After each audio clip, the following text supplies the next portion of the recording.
complex thinkers today. To understand Nietzsche, one needs to appreciate the central themes that shaped his work: the nature of existence, the role of morality, the power of the individual, and the question of what happens when humanity confronts a world without inherent meaning. Nietzsche's philosophy is often seen as a response to the cultural and intellectual movements of his time. The 19th century was marked by the rise of modern science, the decline of traditional religious authority, and the emergence of existential doubt. Nietzsche observed that the increasing reliance on science and rationality had eroded the moral and spiritual foundations provided by religion, particularly Christianity. In his declaration, "God is Dead," Nietzsche wasn't simply announcing the literal death of a deity. He was describing the collapse of a worldview that had given life coherence for centuries at this time. This death wasn't a celebration, but a profound existential crisis, one that left humanity untethered and in search of new values. At the heart of Nietzsche's thought is the idea of the Ubermensch, or overman. This concept, often misunderstood, isn't a call for domination or superiority in the crude sense, but a vision of humanity's potential to transcend itself. The overman represents an individual who creates their own values, who refuses to be constrained by the moralities of the past, and who embraces life in all its complexity and imperfection. For Nietzsche, this ideal stood in stark contrast to what he called the last man, a figure of complacency and mediocrity, content with comfort and security, but devoid of ambition or depth. Nietzsche's critique of morality is another cornerstone of his philosophy. He argued that traditional moral systems, particularly those rooted in Christianity, were expressions of a slave morality. In his view, these systems were born out of a resentment and weakness, glorifying traits like humility, pity, and self-denial, while vilifying strength, ambition, and vitality. Nietzsche contrasted this with master morality, a system that celebrates power, creativity, and the affirmation of life. However, he didn't advocate a return to some archaic, dominance-based morality. He called for a revaluation of all values, encouraging individuals to examine and redefine their own principles rather than blindly adhere to inherited norms. Central to Nietzsche's critique of morality is his exploration of the will to power. This concept is probably his most enigmatic and far-reaching idea. Nietzsche saw the will to power not as a desire for control or dominance, but as a fundamental force that drives all life. It's the impulse to grow, to assert oneself, to overcome obstacles, and to transform. For Nietzsche, this principle extended beyond human behavior to encompass the very dynamics of existence itself. The will to power is creative and destructive, a force of perpetual becoming that rejects stagnation and embraces change. One of Nietzsche's most compelling contributions to philosophy is his exploration of eternal recurrence, a thought experiment that asks us to imagine living our lives over and over, endlessly repeating every moment. This idea isn't meant to be taken as a literal cosmological claim, but as a challenge to how we live. Nietzsche posed the question, if you knew that every action, every decision, every joy, and every regret would recur eternally, would you embrace your life, or would you recoil in despair? Eternal recurrence is a test of one's ability to affirm life completely, to say yes to existence without hesitation, even in the face of its hardships and its absurdities. Nietzsche's writing style itself reflects this philosophy. Unlike many of his contemporaries, he didn't write systematic treatises. Instead, his works are fragmented, poetic, and aphoristic, inviting readers to engage with his ideas in a deeply personal way. Books like Thus Spoke Zarathustra, Beyond Good and Evil, and The Birth of Tragedy are as much works of art as they are philosophy. They demand not just intellectual engagement, but an emotional and imaginative response. This style, while captivating, also contributes to the challenges of interpreting Nietzsche. His irony, hyperbole, and use of metaphor often leaves his readers questioning the precise meaning of his ideas. Nietzsche's relationship with nihilism is particularly complex. He recognized the inevitability of nihilism in a world where traditional values have lost their authority, but he didn't see nihilism as an endpoint, but as a transition, a necessary stage in the process of creating new values. For Nietzsche, the void left by the death of God was an opportunity, not a tragedy. It was a chance for humanity to confront its fears, to reject its illusions, and to take responsibility for its destiny. The challenge was to resist the temptation of despair and instead embrace the creative potential of a world unbound by dogma. Nietzsche's philosophy also engages deeply within the nature of art and culture. In The Birth of Tragedy, one of his earliest works, he contrasts the Apollonian and Dionysian elements of Greek tragedy. The Apollonian represents order, reason, and harmony, while the Dionysian embodies chaos, passion, and instinct. Nietzsche believed that great art arises from the interplay of these opposing forces, offering a model for how individuals might reconcile the tensions within themselves. This synthesis of opposites reflects Nietzsche's broader vision of life as a dynamic and ever-changing process, one that defies simplistic categorizations and embraces contradiction. Though Nietzsche's philosophy often seems radical and uncompromising,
philosophy, biology, and the works of thinkers like Schopenhauer. His academic career began promisingly, but recurring health issues, severe migraines, debilitating digestive problems, and deteriorating eyesight forced him to resign from his professorship at a young age. This physical suffering would haunt him throughout his life, but it also fueled his reflections on resilience in the human spirit. Nietzsche's relationships, too, played a significant role in shaping his worldview. He formed intense but often fraught connections with individuals like composer Richard Wagner and philosopher Lou Andreas Salome. His falling out with Wagner over differing artistic and philosophical visions marked a turning point in his life, symbolizing his rejection of what he saw as Wagner's descent into nationalist and Christian sentimentality. Similarly, his unrequited love for Andreas Salome left him heartbroken, but also deepened his understanding of human longing and vulnerability. These personal experiences of alienation and rejection inform Nietzsche's philosophy, particularly his emphasis on self-reliance and the necessity of forging one's own path. As his health declined, so too did his grip on sanity. By 1889, he suffered a mental collapse that left him incapacitated for the remainder of his life.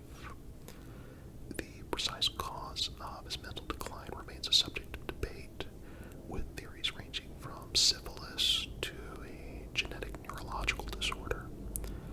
Regardless, this tragic end only adds to the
absence of inherent meaning in the universe.